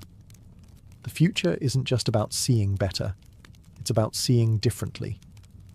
One of the most promising frontiers is smart eyewear. Companies like Meta, Apple, and Amazon are racing to develop glasses that integrate seamlessly with augmented reality, AR. The idea is to overlay digital information, navigation, notifications, translations, even 3D objects, onto your field of view, all without taking out a phone. These devices aim to do what smartphones did for communication, make it instant, invisible, and immersive. At the same time, prescription lenses are getting even more advanced. Some companies are experimenting with adaptive lenses that adjust focal length automatically. No more bifocals, no more switching glasses. With liquid crystal or electrochromic technology, these lenses can respond to your gaze, lighting conditions, or visual needs in real time. Medical technology is also taking bold steps forward. Gene therapies and stem cell treatments for certain types of blindness are showing promise in early trials. Bionic eyes, once a science fiction fantasy, are already in development, with retinal implants and brain-computer interfaces aiming to restore partial vision to the blind. If these technologies mature, eyeglasses might shift from corrective tools to transitional devices, eventually replaced by internal or neural solutions. But the humble eyeglass frame isn't going away just yet. In fact, fashion continues to keep glasses relevant, even as they become more high-tech. Designers are blending tradition with futurism. 3D printed frames, recycled materials, modular designs, and customizable colors are all keeping glasses personal and wearable. Meanwhile, virtual reality headsets, once bulky and awkward, are slimming down, borrowing heavily from optical science to create immersive experiences in sleek, goggle-like form. These too, in a sense, are the spiritual successors of the lens. What started as a monk's reading aid in 13th century Italy has now become a gateway to digital worlds, a medical marvel, and a cultural icon. The story of eyeglasses isn't just about helping us see the world more clearly. It's about how the world has come to see us, and how that vision continues to evolve, one lens at a time.